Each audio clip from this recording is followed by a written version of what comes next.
Nyai Ageng Ngerang adalah putra dari Raden Bondan Kejawan atau Raden Lembu Peteng dan Dewi Retno Nawangsih putri dari Kiai Ageng Tarub. Beliau terlahir dengan nama Dewi Roro Kasihan atau Nyai Siti Rohmah Roro Kasihan. Nyai Ageng Ngerang menikah dengan Kiai Ageng Ngerang atau Syekh Muhammad Nurul Yakin, dikarunia anak yaitu, Kiai Ageng Ngerang II Dewi Roro Kinasi atau Nyai Bicak istri Kiai Ageng Selo. Nasab Nyai Ageng Ngerang, jika diambil dari bapak beliau masih keturunan dari Prabu Brawijaya kelima Bre Kertabumi.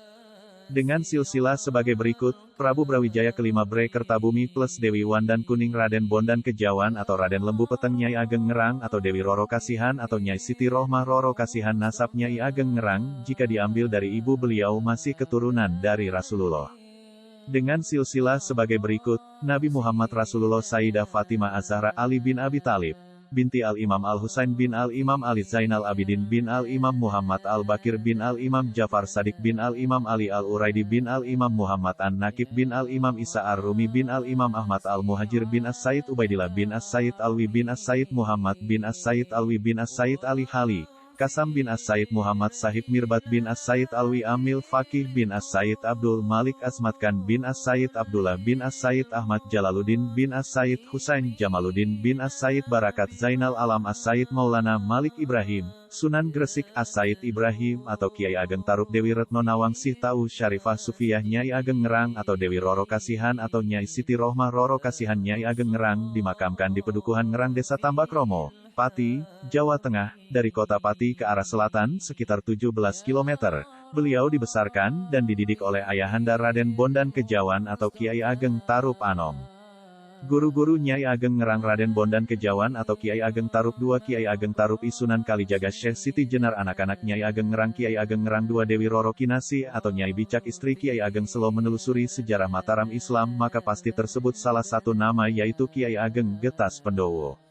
Sebagai salah satu leluhur dinasti Mataram, maka Kiai Ageng Getas Pendowo juga mewarisi nama besar terah keturunan Prabu Brawijaya kelima raja terakhir Kerajaan Majapahit yang kemudian tercatat keturunannya menduduki tempat terhormat di mata masyarakat dengan menyandang nama dan gelar Kiai Gede, Kiai Ageng, Nyai Gede, Nyai Ageng yang memiliki makna sebagai tokoh besar dalam bidang keumatan, keagamaan, maupun tokoh pemerintahan yang dihormati.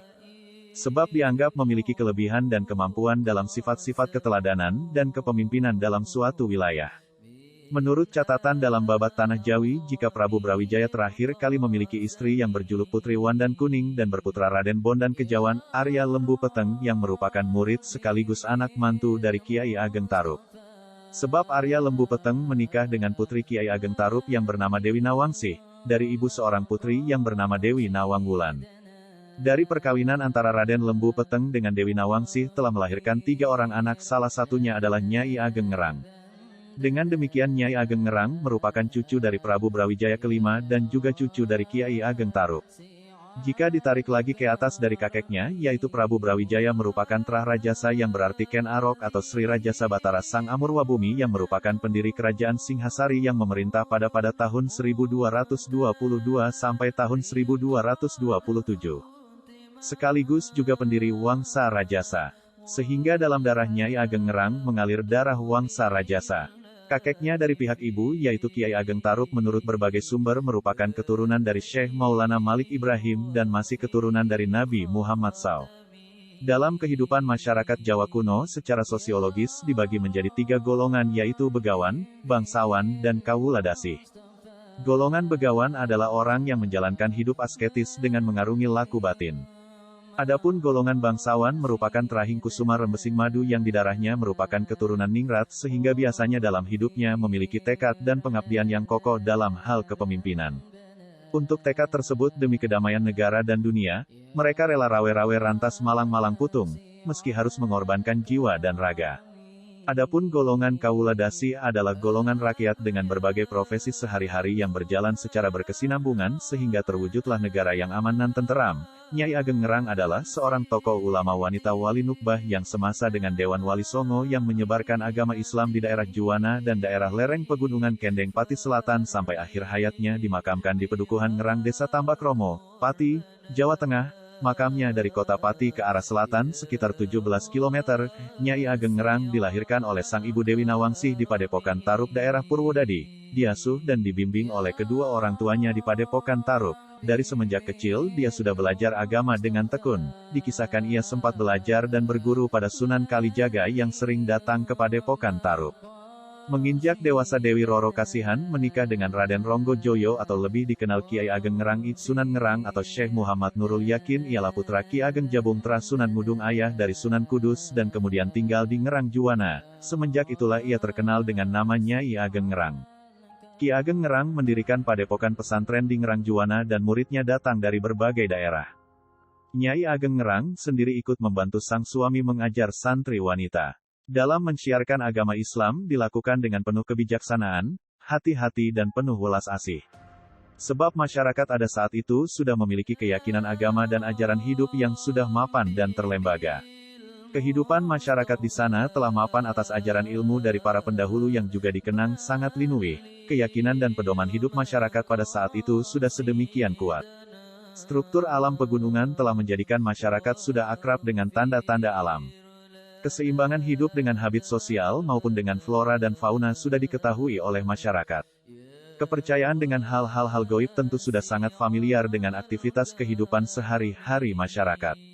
Sebab ritus-ritus persembahan terhadap dewa-dewa dan roh leluhur sudah sangat masif berlangsung dalam kehidupan masyarakat waktu itu sehingga kehidupan masyarakat waktu itu sudah terbiasa dengan segala ihwal kesaktian dan kegoiban.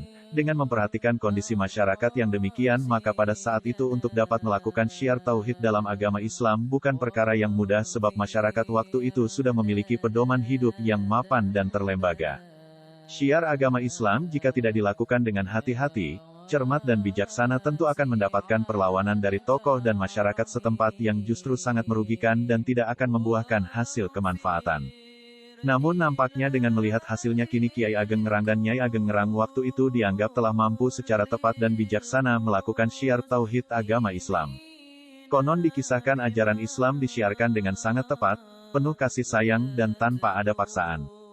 Keberhasilan dalam menyebarkan agama Islam waktu itu dapat dianalisa dan dipelajari sebab dahulu beliau telah berhasil melakukan proses dialektika antara teks syariat dengan realitas budaya setempat, hingga terbentuk nilai Islam teologis yang sinergi dengan nilai-nilai tradisi lokal, budaya, adat istiadat masyarakat setempat.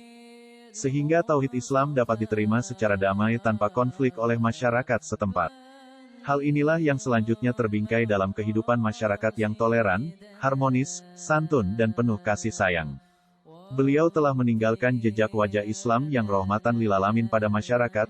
Konon dalam beberapa riwayat diceritakan, versi menurut sesepuh dusun Ngerang, kata Ngerang berasal dari kata sliweran dan pating kliweran.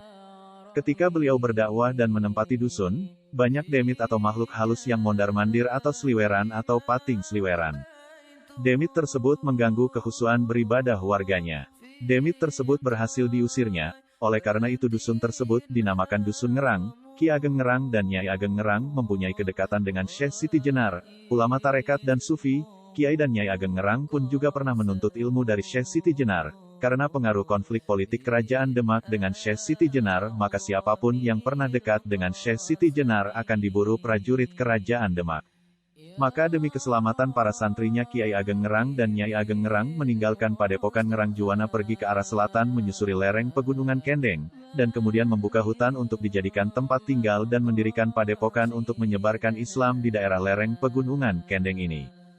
Kisah hidup Kiai Ageng Ngerang dan Nyai Ageng Ngerang adalah potret kehidupan yang tawadu sebagai sebuah perilaku manusia yang memiliki watak rendah hati, tidak sombong atau merendahkan diri agar tidak terlihat sombong. Tawadu bukan hanya sekadar tata krama belaka, namun perilaku ini memiliki makna yang jauh lebih dahulu dari sopan santun, yaitu sikap batin yang menjelma dalam praktik lahiriah secara wajar dan bijaksana. Dalam menjalani kehidupan sehari-hari nampaknya Kiai Ageng Ngerang dan Nyai Ageng Ngerang mampu secara tepat menggabungkan laku hidup dalam tingkat stratifikasi sosial yaitu sebagai seorang begawan, sebagai seorang bangsawan sekaligus dapat berperan sebagai seorang kawulo dasih. Nyai Ageng Ngerang termasuk seorang yang di dalam darahnya mengalir darah Trahing Kesumah, Rembesing Madu, Wijining Tapa, dan Tedaking Andanawari yang artinya bahwa seorang yang memiliki darah keturunan Ningrat Kesumah Bunga, atau bangsawan, Tapa Pertapa, alim ulama, berwawasan agama dan berasal dari keturunan pilihan utama, Trahingkusumo Rembesing Madu maksudnya adalah keturunan bunga tirisan madu yang berarti keturunan orang yang mulia. Dalam keyakinan orang Jawa, Nusantara Trahingkusumo Rembesing Madu seakan sudah menjadi jaminan bahwa setiap yang lahir dari garis keturunan tersebut pastilah orang yang baik, yaitu baik etika, tingkah laku, perbuatan, berbudi pekerti, ucapan, moral, akhlak dan adabnya, baik agamanya, baik segalanya. Selanjutnya dalam kajian Islam Trahingkusumo Rembesing Madu meskipun tidak menjadi jaminan tingginya derajat seseorang, akan tetapi Trahingkusumo Madu haruslah dibarengi dengan keteladanan akhlak yang mulia sebagai manifestasi ketakwaan pada Allah SWT. Dengan demikian implementasi Trahingkusuma Rembesing Madu adalah perilaku yang harus dibarengi dengan laku wijining atapa, tedaking andanawari sehingga dapat menginternalisasi antara bobot, bibit dan bebeit. Dengan demikian Nyai Ageng Ngerang adalah salah satu orang yang menjadi leluhur dinasti Mataram Islam karena melahirkan generasi yang mampu menjadi cikal bakal berdirinya kerajaan Mataram Islam yang masih lestari hingga saat ini, yaitu Kasultanan Surakarta Hadiningrat, Kasultanan Ngayogyakarta, Pura Mangkunegaran Surakarta dan Pura Pakualaman Yogyakarta. Ki Ageng Ngerang mendirikan padepokan pesantren di Ngerang Juwana dan muridnya datang dari berbagai daerah. Nyai Ageng Ngerang sendiri ikut membantu sang suami mengajar santri wanita. Dalam mensiarkan agama Islam dilakukan dengan penuh kebijaksanaan, hati-hati dan penuh welas asih. Sebab masyarakat pada saat itu sudah memiliki keyakinan agama dan ajaran hidup yang sudah mapan dan terlembaga. Kehidupan masyarakat di sana telah mapan atas ajaran ilmu dari para pendahulu yang juga dikenang sangat linuwih. Keyakinan dan pedoman hidup masyarakat pada saat itu sudah sedemikian kuat. Struktur alam pegunungan telah menjadikan masyarakat sudah akrab dengan tanda-tanda alam. Keseimbangan hidup dengan habit sosial maupun dengan flora dan fauna sudah diketahui oleh masyarakat.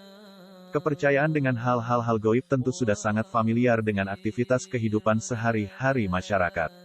Sebab ritus-ritus persembahan terhadap dewa-dewa dan roh leluhur sudah sangat masif berlangsung dalam kehidupan masyarakat waktu itu sehingga kehidupan masyarakat waktu itu sudah terbiasa dengan segala ihwal kesaktian dan kegoiban. Dengan memperhatikan kondisi masyarakat yang demikian maka pada saat itu untuk dapat melakukan syiar tauhid dalam agama Islam bukan perkara yang mudah sebab masyarakat waktu itu sudah memiliki pedoman hidup yang mapan dan terlembaga. Syiar agama Islam jika tidak dilakukan dengan hati-hati, cermat dan bijaksana tentu akan mendapatkan perlawanan dari tokoh dan masyarakat setempat yang justru sangat merugikan dan tidak akan membuahkan hasil kemanfaatan. Namun nampaknya dengan melihat hasilnya kini Kiai Ageng Ngerang dan Nyai Ageng Ngerang waktu itu dianggap telah mampu secara tepat dan bijaksana melakukan syiar tauhid agama Islam. Konon dikisahkan ajaran Islam disiarkan dengan sangat tepat, penuh kasih sayang dan tanpa ada paksaan.